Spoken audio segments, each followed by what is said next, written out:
jangan lupa teman-teman yang mengaku berprofesi digital marketing bahwa orang Indonesia manusia itu tidak 100% digital. Yeah. Jangan lupakan effort marketing itu juga butuh hal-hal yang lebih emosional.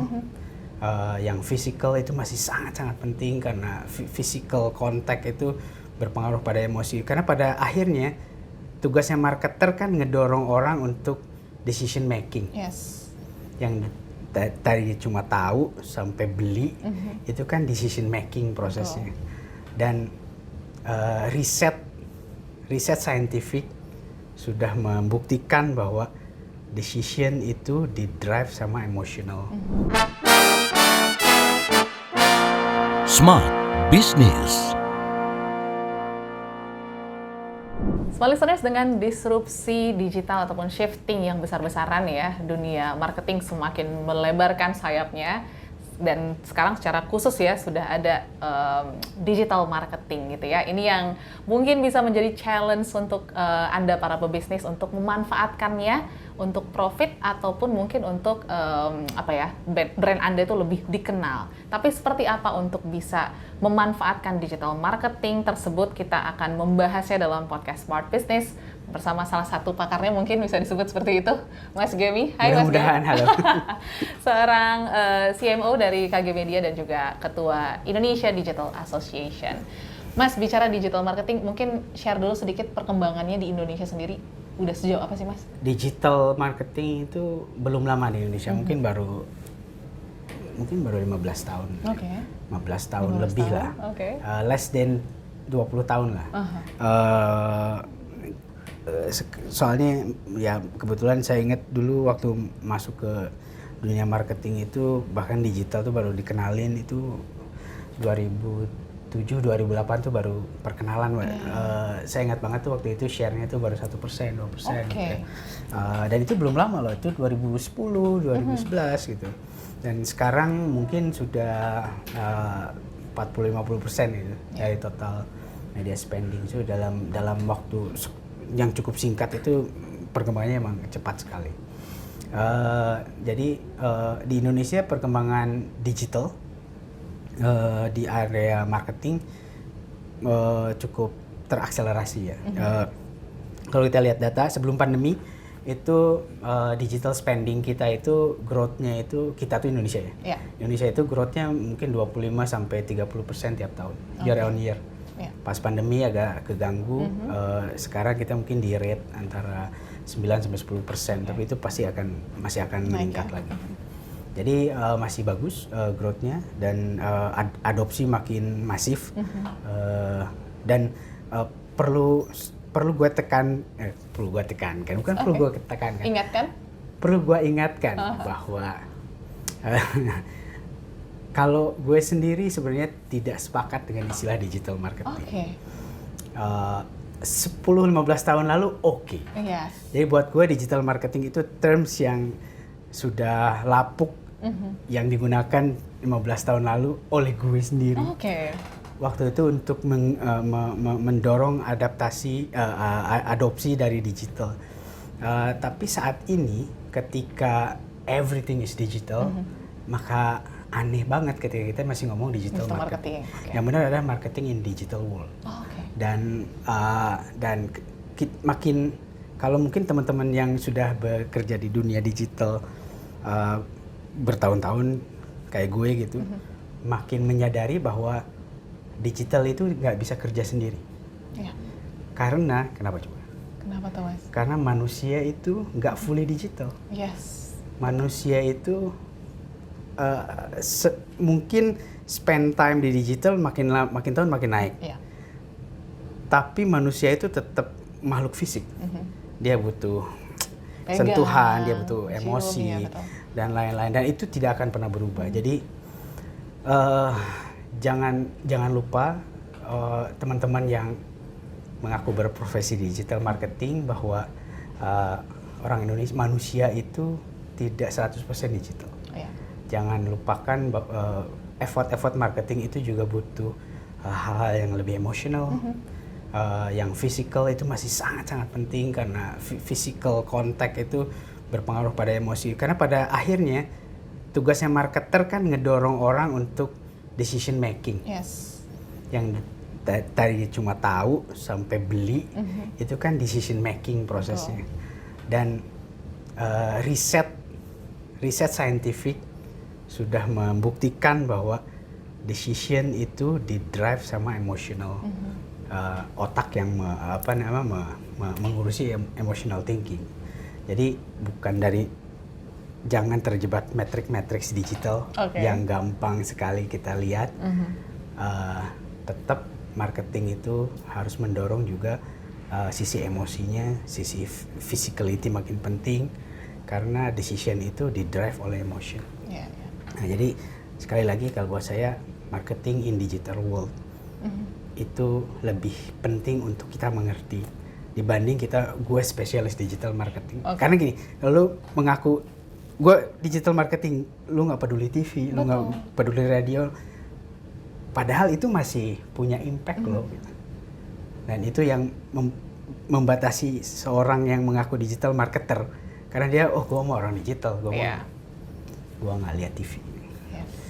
Lagi-lagi itu mental block yang harus dihindari. Oke, menarik ya. Ini satu point of view yang mungkin cukup berbeda di kalangan gitu ya. Karena itu tadi menarik Mas Gemi katakan bahwa kita sebagai manusia masih butuh experience ataupun hal-hal yang lebih apa ya. Coba nonton Coldplay digital, enak? Aduh, beda banget. Kemarin kan sempat ya Mas ya di bioskop ya. Ini berebut banget untuk ketemu Chris Martin gitu. Iya, jadi susah banget. Kan betul. Bukti manusia masih butuh physical experience. So, itukah yang mungkin membuat apa ya konten-konten ataupun mungkin brand atau bahkan produk gitu ya bisa menang lah di pasaran ataupun di lautan konten yang begitu besar, karena kan sekarang juga adalah storytelling yang harus menyentil dan lain sebagainya. Ada unsur-unsur apa sih Mas sebenarnya supaya kita yang mungkin punya produk ataupun brand gitu ya bisa menang di lautan konten yang besar ini? Kalau sebenarnya ilmu marketing itu nggak pernah berubah. Ada kalau misalnya teman-teman kalau misalnya kamu tahu yang namanya AIDA, kalau ada yang belajar ilmu komunikasi, awareness, awareness, interest, decision, terus action. Itu umurnya udah 100 tahun lebih. Betul. Dan sampai sekarang masih dipakai. Karena ya itulah proses komunikasi gitu ya. Mau apapun platformnya, proses komunikasi itu nggak bakal berubah. Karena itu berasal dari proses kognitif manusia untuk mengenal dan akhirnya berinteraksi dengan sesuatu. Nah, jadi yang pertama, yang kalau buat brand, kalau secara basic menurut saya, what is your brand stand for? Karena makin terdigitalisasi dunia, makin berisik dunia ini, maka perangnya itu adalah perang atensi. Betul. Bagaimana kita mendapat attention dari publik, dari target audience kita. Nah, attention itu salah satunya adalah kita harus tahu betul brand gue stand untuk apa, value-nya apa, purpose-nya apa. Itu yang paling core-nya utamanya. Misalnya apa ya, pakai brand gue sendiri deh, Kompas lah ya. Kompas stand for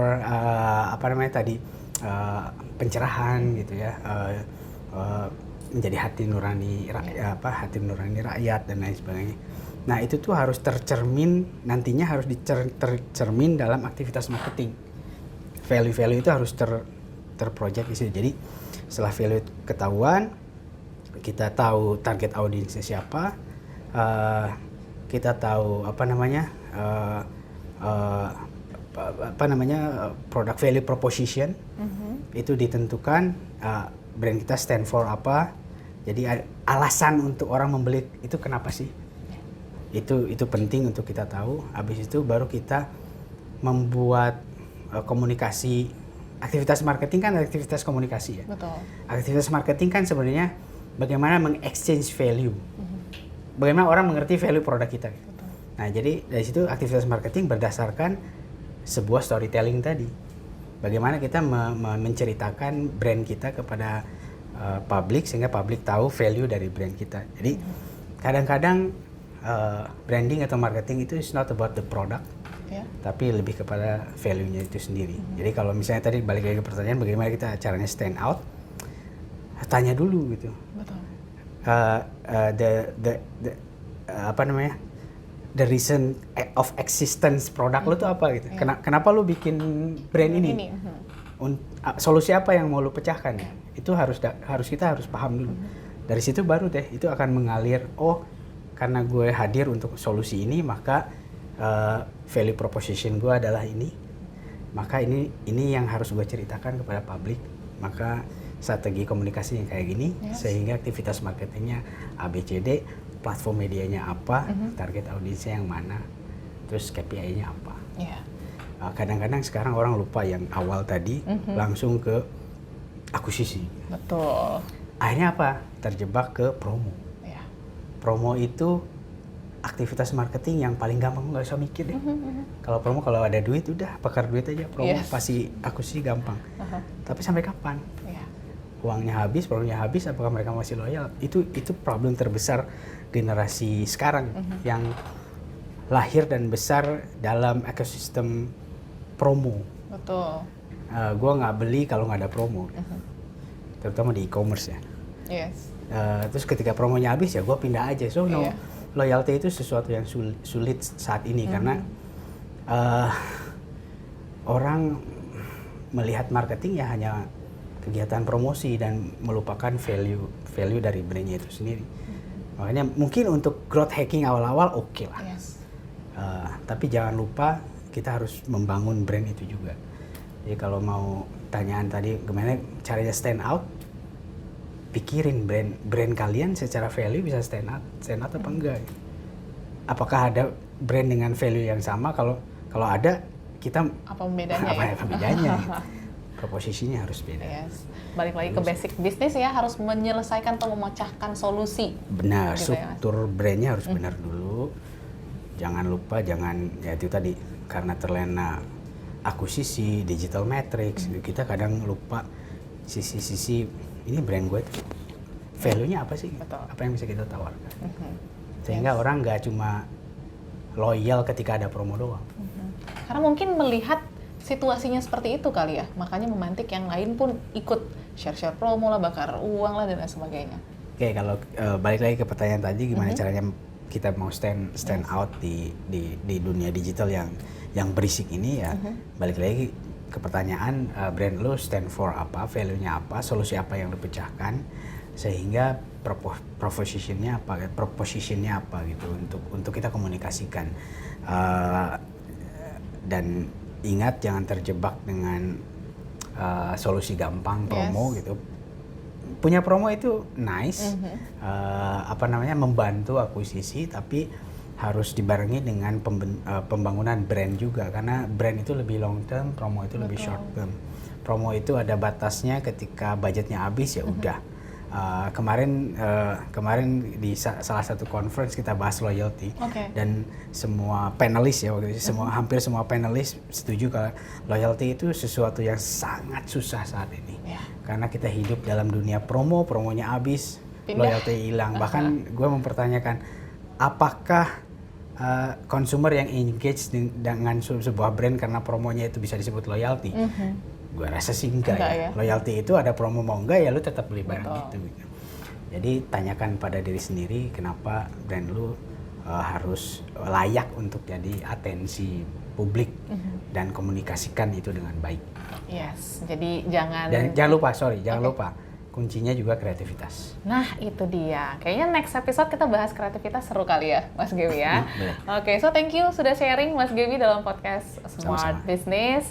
Yang pasti semoga bisa menjadi inspirasi ya untuk Anda yang mungkin ingin bisa ada di dunia marketing in digital world seperti itu ya.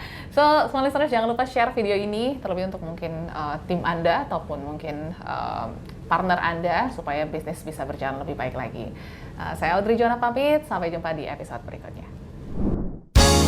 Smart Business. Lead you better.